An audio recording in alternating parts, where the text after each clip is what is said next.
لبيك اللهم لبيك لبيك لا شريك لك لبيك إن الحمد والنعمة لك والملك لا شريك لك. کچھ سوالات آپ کے آئے ہوئے ہیں، ان کے میں جوابات دے دیتا ہوں انشاءاللہ، اور آخر میں احرام باندھنے کا طریقہ.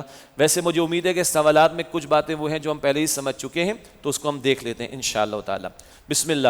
سوال ہے کہ جی زون 5 نیو مینا مزدلفہ کا حصہ ہے، اس صورت میں مینا کا قیام سنت کو کیسے پورا کیا جا سکتا ہے؟ یہ ایک انتظامی مسئلہ ہے، اور انتظامی مسائل میں وہاں کی علماء کی فتاوی موجود ہیں. اور ایک مسئلہ احناف کے نزدیک سمجھ لیں، احناف کے ہاں مینا کا قیام سنت ہے، واجب نہیں. بالفرض اگر کسی کا رہ گیا تو گناہگاری کا معاملہ نہیں ہوگا. اور دوسری بات یہ کہ اب اتنے خیمے مینا میں، اولڈ مینا میں بن چکے ہیں کہ جگہ ختم ہو گئی، اس لیے مجبوراً انہیں مزدلفہ میں نیو مینا بنانا پڑتا ہے. تو پھر ہمارے علماء نے بھی ایک ذکر کیا ہے کہ دیکھیں، ایک مسجد میں جماعت ہو رہی ہے اور مسجد بھر گئی ہے، تو اب لوگ صفیں کہاں بنائیں گے؟ باہر بنائیں گے.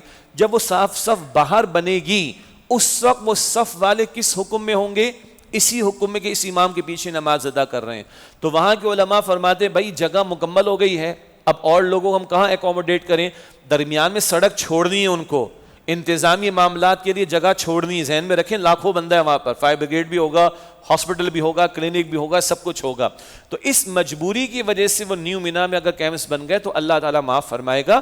اور احناف کا مسئلہ، اگر مینا کا قیام رہ گیا بالفرض کسی کا تو گناہگار نہیں ہوگا. ایک بات. اور اس مجبوری کی وجہ سے سارے کیمپ ختم ہو چکے ہیں اور ہم نیو مینا میں جانا پڑ رہا ہے تو ایک مجبوری کا معاملہ ہے. باقی اگر کوئی اور دل سے محنت کرنا چاہ رہے ہیں تو رات کو کچھ دیر ٹہل کر ادھر آ جائے نا، ٹہل کر اولڈ مینا میں آ جائے، کچھ وقت چلتے پھرتے ذکر کرتے گزار کر جا کر سو جائے تو سنت اس کی بھی ادا ہو جائے گی انشاءاللہ تعالی. جی نیو مینا کا جواب میں نے دے دیا.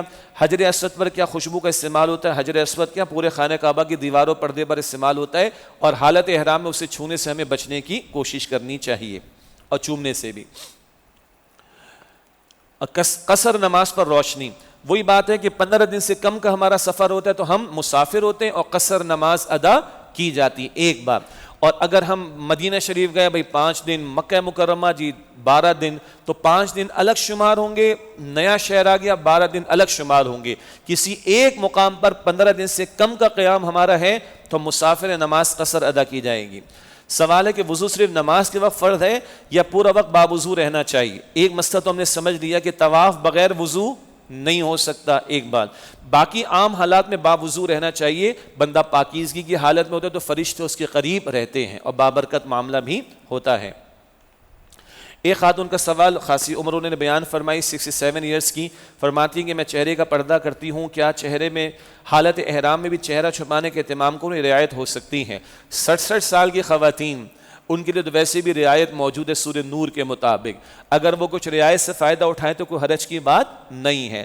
اگر وہ پی کیپ استعمال کر لیں تو بہت اچھی بات، مشکل ہو رہی ہے تو کوئی حرج کی بات نہیں.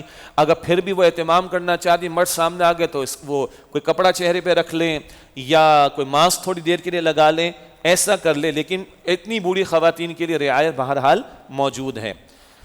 سوال ہے کہ عرفات و مینا میں قیام کے دوران کیا دعائیں مانگنی چاہیے؟ سنت رسول یا صحابہ یا اسلاف سے ملتی ہوں؟ یہ سوال ہے. ایک ہی دعا میں نے عرض کی تھی، کون سی؟ اللہ کے رسول نے ایک بتائی علیہ السلام. عجیب بات ہے، سب ہٹا کے نئی، بالکل یعنی بالکل ڈیفرنٹ روٹین ہے. کھڑے رہو بس مانگتے رہو، لا الہ الا اللہ وحدہ لا شریک لہ لہ الملک ولہ الحمد وہو علی کل شیء قدیر. باقی اللہ کے نبی علیہ السلام نے مستقل جو دعائیں بتائیں، قرآن پاک میں جو مستقل دعائیں ہیں وہ یاد کیجئے انشاءاللہ تعالیٰ. اور پھر جو دل سے دعائیں مانگ سکتے مانگیے. مانگنا مانگنا مانگنا یہ اللہ تعالیٰ کو پسند ہے. سوال ہے کہ حالت احرام میں ہم چھوٹے بیگ کو دونوں ہاتھوں میں ڈال کر پیٹھ پر لٹکا سکتے ہیں؟ بالکل لٹکا سکتے ہیں. اس میں ممکن آپ کی جوتیاں ہوں گی، کچھ اور چیزیں ہوں گی، بالکل کر سکتے ہیں، کوئی مسئلہ نہیں. سوال ہے کہ حج تمتع میں حج کا احرام باندھنے سے پہلے ناخن غیر ضروری بات صاف کر سکتے ہیں؟ بالکل صاف کر سکتے ہیں. ذہن میں وہی بات ہوگی کہ وہ ذی الحجہ کے ایام ہے تو وہ مسئلہ کس کے لیے ہے؟ حاجیوں کے لیے نہیں ہے. بالکل آپ بالوں کا صاف کرنا، ناخن وغیرہ تراشنا جب ہم حج کا احرام باندھیں گے اس سے پہلے کر سکتے ہیں. اچھا جی. سوال is using blade for head shave halaq is necessary or a zero hair cutting machine will also be considered as hala. اگر آپ زیرو والی استعمال کر رہے ہیں جس سے لگے کہ آپ گنجی ہو چکے ہیں، ماشاءاللہ بالکل صفائی ہو جاتی ہے تو وہ کفایت کرے گی انشاءاللہ تعالی. اگر بلیڈ استعمال نہیں کرنا چاہ رہے اور آپ زیرو والی مشین استعمال کرتے تو انشاءاللہ وہ بھی ٹھیک ہو جائے گا. سوال ہے کہ اگر فلائٹ ان ڈائریکٹ ہو تو احرام گھر سے باندھا جائے. یہ آپ پر ہے. اگر آپ جہاں فلائٹ اسٹے کرے گی آپ اسٹے کریں گے اور وہاں پہ آپ کے پاس وقت ہے اور واش روم وغیرہ کے اندر آپ اتنی پریکٹس ہے، پریکٹس کا مطلب کیا ہے، وہ تہمند کو سنبھالنا والا، تو آپ اگر وہاں جہاں پہ انڈائریکٹ فلائٹ ہے جو اسٹاپ اوور ہوگا اور اتنا وقت ہے آپ کے پاس کہ آپ وہاں پہ چینج کر سکتے ہیں تو کر لیجیے، وہاں پہ جا کے چینج، کوئی مسئلہ نہیں. یہ ڈیپینڈ کرے گا آپ کی پریکٹس پر کہ کتنا فوری چینج کر سکتے ہیں. وہاں بھی لائن لگی ہوتی ہے نا، یہ بھی ذہن میں رکھیے گا. اور آپ کے پاس اسٹاپ اوور کا ٹائم کتنا ہے، وہ ٹائم بھی 1.5 گھنٹے کا تو بھاگنا پڑے گا، وہ ٹائم 3 گھنٹے کا 4 گھنٹے کا کوئی مسئلہ نہیں ہے، وہاں جا کے پہنے. یہ تو انتظامی مسئلہ ہے. اگر طواف کے دوران وضو ٹوٹ جائے تو وضو کر کے وہیں سے شروع کر دیں، اگر مناسب سمجھے تو وضاحت کر دیں. جی طواف کر رہے تھے، مثلاً چوتھا چکر تھا اور چوتھے چکر کے درمیان وضو ٹوٹ گیا تو جائیے وضو کیجئے. کہاں چھوڑا تھا یہ دیکھنا پڑے گا نا، کس جگہ پر تھے. حجر اسود کے بعد تھے، حتیم اب تک ذکر نہیں ہے، وہ ڈی سی جو بنی ہوئی حتیم کے پیچھے تھے یا رکن یمانی سے پیچھے تھے. تو جہاں آپ کا وضو ٹوٹا وہیں سے آپ چلے جائیں گے نا، تو وہیں سے شروع کرنا پڑے گا. اگر حتیم کے پیچھے سے ٹوٹا تو وہاں سے شروع کریں، رکن یمانی سے پہلے ٹوٹا تھا وہاں سے شروع کریں. یہ ہے اس کا مفہوم. کلیئر ہے یہ چیز؟ چلیں ماشاءاللہ. سوال، حج کے سفر پر جانے سے پہلے کیا عزیز و اقارب سے مل کر جانا چاہیے؟ ملنا شرط نہیں ہے، حقوق و العباد کی کوتاہی کا ٹھیک کر لینا ضروری ہے، اور اس کا تعلق حج سے نہیں، اس کا تعلق آخرت سے. تو جب سارے گناہوں کی معافی کا موقع مل رہا ہے تو یہ کام بھی کر لیں. ملنا شرط نہیں، ان سے اگر کوتاہی کر رکھی تو اس کی معافی تلافی کرنا ضروری ہے. استقبال ایک دفعہ پھر دہرا دیں. ماشاءاللہ. استقبال کیا تھا جی؟ ہم طواف شروع کرنے لگے ہیں تو حجر اسود سے 3 4 5 6 قدم پہلے 3 4 5 قدم پہلے ہم نے خانہ کعبہ کی طرف ہاتھ اٹھائے، جیسے کہ نماز میں اٹھاتے ہیں نا، اللہ اکبر کہتے تکبیر تحریمہ، ہاتھوں کو اٹھایا بسم اللہ اللہ اکبر اور ہاتھوں کو چھوڑ دیا. اس کو کہتے ہیں استقبال. ایک دفعہ ہوتا ہے ہر طواف میں. اور جیسی حجر اسود کے سامنے آئے اب کیا کرنا ہے؟ استلام. تو بسم اللہ، حجر اسود کی طرف رخ کر کے بسم اللہ اللہ اکبر وللہ الحمد اور ہاتھوں کو چوم لیں. اس کو استلام کہتے ہیں اور ہر چکر پر استلام ہوگا. استقبال ایک دفعہ، اس میں چومنا نہیں، تکبیر تحریمہ بسم اللہ اللہ اکبر وللہ الحمد، ہاتھوں کو چھوڑ دینا ہے. یہ استقبال کہلاتا ہے. باقی ویڈیو میں بھی انشاءاللہ آپ کو یہ چیز مل جائے گی. احرام کی حالت میں کیا چہرے سے رومال یا ٹیشو پیپر سے پسینہ بالکل صاف کر سکتے ہیں؟ بشرطے کہ ٹیشو پیپر یا رومال میں خوشبو لگی ہوئی نہ ہو. کر سکتے ہیں. جو ایک خاتون کا سوال تھا وہ جواب آ چکا ہے. شرعی پردہ آپ کرتی ہیں مگر حج کے موقع پر رعایت، اور آپ نے اب اس سوال میں لکھا ہے کہ بلڈ پریشر وغیرہ کا مسئلہ، تو اتنی عمر کی خواتین کے لیے رعایت موجود ہے. اور کسی خاتون کو اور مسئلہ پیش، سفوکیشن کا مسئلہ ہو جاتا ہے تو اس دوران میں کچھ اگر وہ چہرہ کھول لیں تو کوئی گناہ نہیں ہوگا انشاءاللہ تعالی. اس میں گنجائشیں موجود ہیں. استقبال میں نے عرض کر دیا. نیند کی حالت میں چہرے پر کپڑا آ جائے تو یہ اچھا سوال ہے. ٹھیک ہے، مردوں کے لیے بات آ رہی ہے کہ نیند کی، یا بہرحال کہ اگر یہ نیند کی حالت میں چہرہ تو کھلا رکھنا ہے نا، مردوں نے تو ویسے ہی کھلا رکھنا ہے، تو نیند کی حالت میں تو اللہ ویسے بھی پکڑ نہیں فرماتا. ٹھیک ہے، آنکھ کھلی تو آپ ہٹا لیجئے گا انشاءاللہ. ایک بات. اور چہرے پر کپڑا پڑا رہے 12 گھنٹہ، کتنا؟ 12 گھنٹہ کم و بیش آدھا دن، تب وہ دم کا مسئلہ آتا ہے. اور یہ تو بے اختیار معاملہ ہے نا، نیند کی حالت میں تو بے اختیار معاملہ ہے، اس میں کوئی دم وغیرہ کا مسئلہ نہیں ہوگا.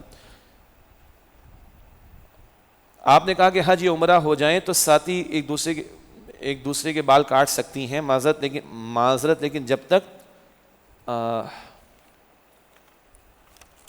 حج یا عمرہ مکمل نہیں ہوتا، جب وہ عورت بال اس عورت سے کٹوائے جو خود پہلے اس عورت سے کٹوائیں جس کا مکمل. جی بالکل یہی نہیں، ایسی یہ بات درست نہیں، میں نے یہی مسئلہ سمجھایا ہے. عمرے میں کیا کیا تھا؟ احرام تھا، طواف تھا اور سعی تھی. اب چوتھا کام کیا تھا؟ جی تو جس خاتون نے خود اپنے نہیں کاٹے وہ دوسرے کے کاٹ سکتی ہے، یہ سمجھایا تھا میں نے. بالکل کاٹ سکتی ہے. جس مرد نے بھی اپنے نہیں کٹوائے دوسرے کے کاٹ سکتا ہے. وہ بھائی کوئی مسئلہ نہیں، اپنا نہیں نکلے گا وہ دوسرے کا کاٹ سکتا ہے. تو دوسرے کے آپ بال کاٹ سکتی ہیں یا دوسرے کے بال آپ کاٹ سکتے ہیں، کوئی مسئلہ اس میں قطعاً نہیں ہے. جی کیا ہم حج پر قربانی کریں گے تو یہاں پر بھی کرنی ہوگی یا نہیں؟ اگر صاحب استطاعت ہیں تو وہ قربانی عید الاضحیٰ والی الگ ہے اور حج والی دم شکر والی الگ کرنی ہوگی الگ الگ. جی کسی بہن کا سوال ہے کہ ویل چیئر پر ہوں گی تو ایسے میں مسجد خانہ کعبہ اور مقام ابراہیم کے پاس جا سکوں گی تو کیا میرا حج پورا بالکل آپ کا حج پورا ہوگا انشاءاللہ تعالی. خانہ کعبہ کا حجر اسود کا استلام بھی دور سے ہو جائے گا. جب آپ پہلے دوسرے فلور پر ہوں گی تو وہاں لائٹ سے آپ کو پتہ چلے گا انشاءاللہ تعالی, اور دور سے کعبہ بھی آپ کو دکھا دیا جائے گا انشاءاللہ تعالی. اور یاد رکھیں جب عمل میں مشقت ہوتی ہے تو ثواب زیادہ ہو جاتا ہے. عمل میں مشقت ہوتی ہے تو ثواب زیادہ ہو جاتا ہے. سوال ہے کہ حج کی کیا یہ صرف ایک ہی کلاس ہوگی, کیا ہم کو ایک دفعہ اور کلاس مل سکتی ہے؟ ریکارڈڈ مل جائے گی انشاءاللہ تعالی. فی الحال تو یہاں پر یہ ایک ہی کلاس ہوئی ہے اور اتفاق سے ہماری قرآن اکیڈمی یاسین آباد میں ہے, وہاں پر بھی آج اسی ٹائم میں یہ کلاس ہو چکی ہے.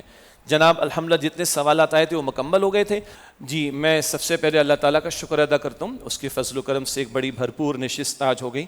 بہت سی باتیں مجھے بھی تازہ ہو گئی الحمدللہ, اور میں آپ تمام شرکاء کا بھی, حضرات و خواتین کا شکریہ ادا کرتا ہوں. اللہ آپ سب کا ہم سب کا بیٹھنا قبول فرمائے.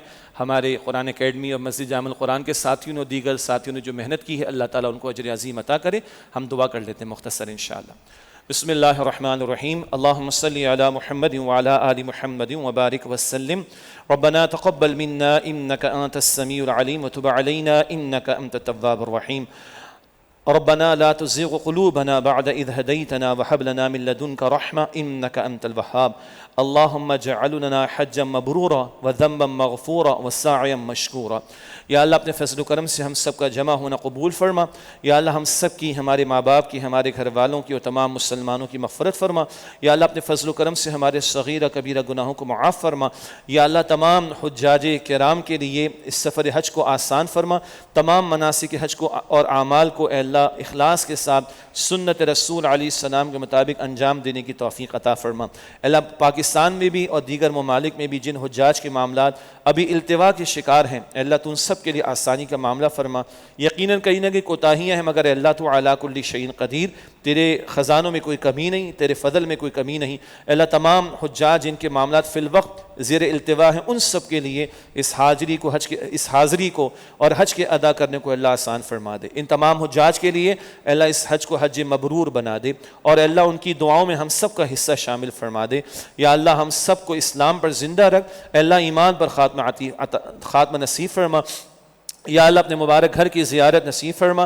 یا اللہ نبی اکرم علیہ السلام کے مبارک روضے کی زیارت نصیب فرما. اے اللہ امت مسلمہ کے حال پر رحم فرما. اسلام و مسلمانوں کو عزت اور نصرت و غلبہ عطا فرما. یا اللہ ہم سب کے حساب کو آسان فرما. یا اللہ ہمیں جہنم سے آزاد فرما, ہمیں جنت الفردوس نصیب فرما. وصلی اللہ علی النبی الکریم وعلی آلہ واصحابہ اجمعین برحمتک یا ارحم الراحمین.